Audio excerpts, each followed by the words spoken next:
आकाशवाणी भोपाल से प्रस्तुत हैं प्रादेशिक समाचार।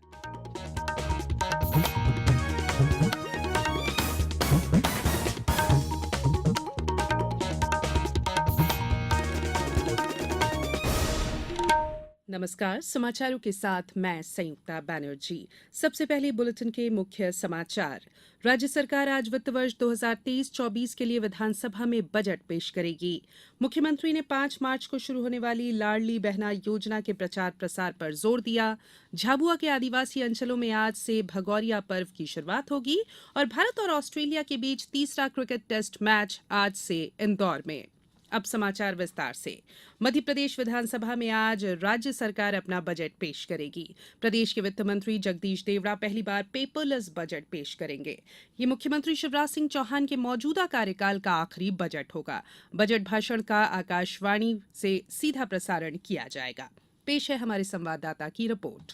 सत्तारूढ़ भाजपा सरकार के मौजूदा कार्यकाल का आखिरी बजट होने के कारण इस बार सभी की निगाहें बजट पर लगी हैं। वित्त मंत्री जगदीश देवड़ा पहली बार सदन में बजट भाषण की छपी हुई कॉपी के स्थान पर अपना आईपैड लेकर आएंगे। मंत्रियों और अन्य सभी विधायकों को भी बजट भाषण पढ़ने के लिए आईपैड दिए जाएंगे। इतना ही नहीं, मीडिया को भी बजट की सॉफ्ट कॉपी उपलब्ध कराई जाएगी। उधर नेता प्रतिपक्ष डॉक्टर गोविंद सिंह ने डिजिटल बजट का विरोध किया है। उन्होंने कहा कि राज्य के सभी विधायकों को पूरी तरह से डिजिटल तकनीक की जानकारी नहीं है। संजीव शर्मा, आकाशवाणी समाचार, भोपाल। प्रदेश विधानसभा के बजट सत्र के दूसरे दिन वित्त मंत्री जगदीश देवड़ा ने कल आर्थिक सर्वेक्षण पेश किया। उन्होंने बताया कि मध्य प्रदेश ने पिछले 1 साल में करीब 7% की रफ्तार से वृद्धि की है, जबकि प्रदेश में प्रति व्यक्ति आय में 5.7% की बढ़ोतरी हुई। आर्थिक सर्वेक्षण में दावा किया गया है कि पिछले वर्ष आर्थिक समृद्धि में मध्य प्रदेश देश में अग्रणी राज्यों में शामिल रहा। इसने जीएसडीपी में 16.34% की वृद्धि दर हासिल की। वहीं 10 वर्षों में ये बढ़ोतरी 319% हुई है। आर्थिक सर्वेक्षण के अनुसार स्थिर कीमतों पर मध्य प्रदेश में 2022-23 के अग्रिम अनुमान के अनुसार प्रति व्यक्ति आय बढ़कर 65,023 रुपए हो गई है। मुख्यमंत्री शिवराज सिंह चौहान ने आर्थिक सर्वेक्षण पर अपनी प्रतिक्रिया देते हुए कहा कि प्रदेश की आर्थिक स्थिति मजबूत हुई है और राज्य के बजट का आधार और कर संग्रहण बढ़ता जा रहा है। मुख्यमंत्री शिवराज सिंह चौहान ने मुख्यमंत्री लाडली बहना योजना की जानकारी प्रदेश की सभी बहनों तक पहुंचाने के लिए अभियान चलाने को कहा है। भोपाल में 5 मार्च को होने वाले गरिमामय शुभारंभ कार्यक्रम का प्रसारण पंचायत स्तर तक और शहरी क्षेत्रों में किया जाए, जिससे योजना की पूरी जानकारी बहनों को मिले और ये उसका लाभ उठाने के लिए जागरूक बने। श्री चौहान ने कहा कि शुभारंभ कार्यक्रम में योजना की हकदार बहनों के बड़े पैमाने पर भागीदारी के साथ महिला शौर्य दल, स्व सहायता समूह, जन अभियान परिषद से जुड़ी बहनें और महिला जन प्रतिनिधि अवश्य शामिल हों। मुख्यमंत्री श्री चौहान ने निर्देश दिए कि योजना के लिए आवेदन प्रपत्र भरने की प्रक्रिया से बहनों को अवगत करवाने के लिए सार्वजनिक मंच पर प्रपत्र भरने का प्रदर्शन किया जाए। ये समाचार आप आकाशवाणी भोपाल से सुन रहे हैं। हमारे समाचारों को अब आप कभी भी और कहीं भी अपनी सुविधा के अनुसार सुन सकते हैं। ये समाचार बुलेटिन यूट्यूब, ट्विटर और फेसबुक पर AIR न्यूज भोपाल पेज पर सुने जा सकते हैं। इसके अलावा आप हमारी वेबसाइट newsonair.com पर या AIR न्यूज ऐप पर भी समाचार सुन सकते हैं। ब्रेक के बाद बुलेटिन में एक बार फिर आप सभी का स्वागत है।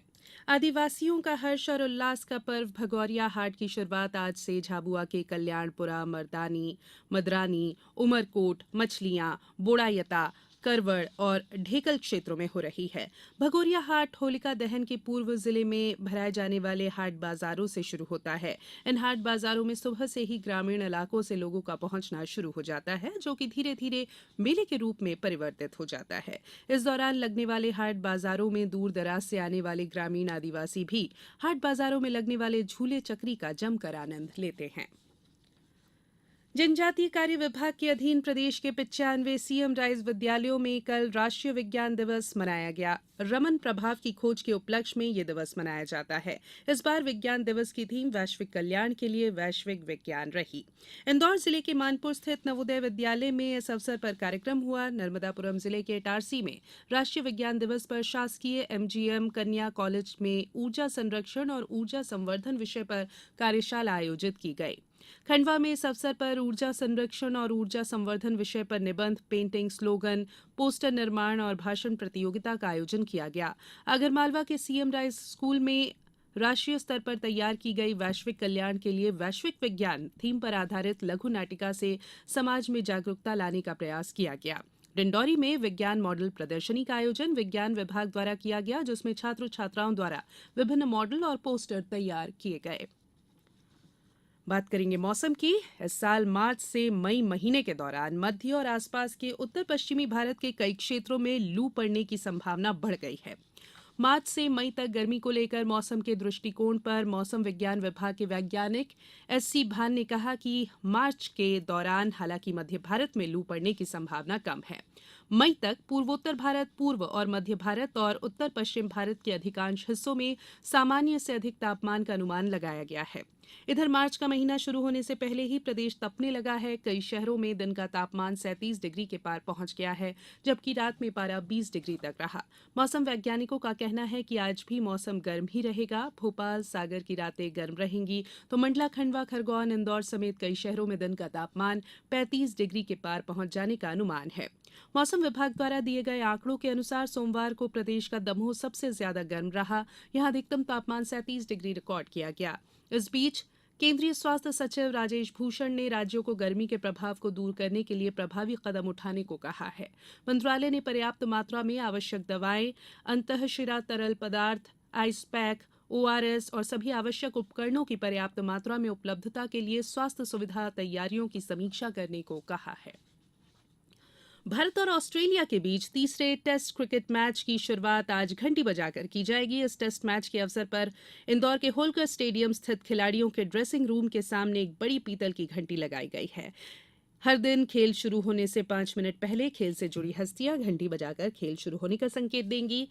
ज्ञात है कि घंटी बजाकर मैच शुरू करने की परंपरा लॉर्ड्स लंदन और ईडन गार्डन कोलकाता सहित कई मैदानों द्वारा निभाई जाती है। मध्य प्रदेश क्रिकेट एसोसिएशन भी अब होलकर स्टेडियम में इस परंपरा को जारी रखेगा।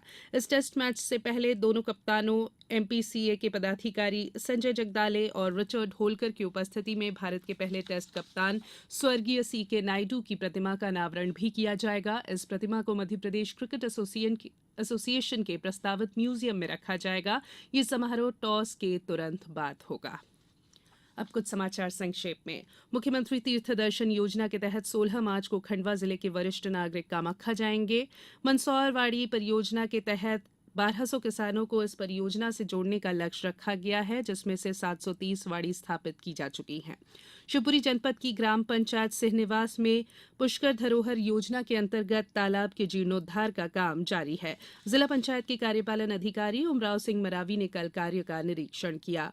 और नर्मदापुरम जिले के सांगाखेड़ा गांव के पास कल मंगलवार रात एक ऑटो पलटने से 1 दर्जन मजदूर घायल हो गए। घायल मजदूरों में बच्चे भी शामिल हैं। अंत में बुलेटिन के मुख्य समाचार एक बार फिर। राज्य सरकार आज वित्त वर्ष 2023-24 के लिए विधानसभा में बजट पेश करेगी। मुख्यमंत्री ने 5 मार्च को शुरू होने वाली लाडली बहना योजना के प्रचार प्रसार पर जोर दिया। झाबुआ के आदिवासी अंचलों में आज से भगौरिया पर्व की शुरुआत होगी। और भारत और ऑस्ट्रेलिया के बीच तीसरा क्रिकेट टेस्ट मैच आज से इंदौर में। इस बुलेटिन में इतना ही। इजाजत दीजिए। नमस्कार।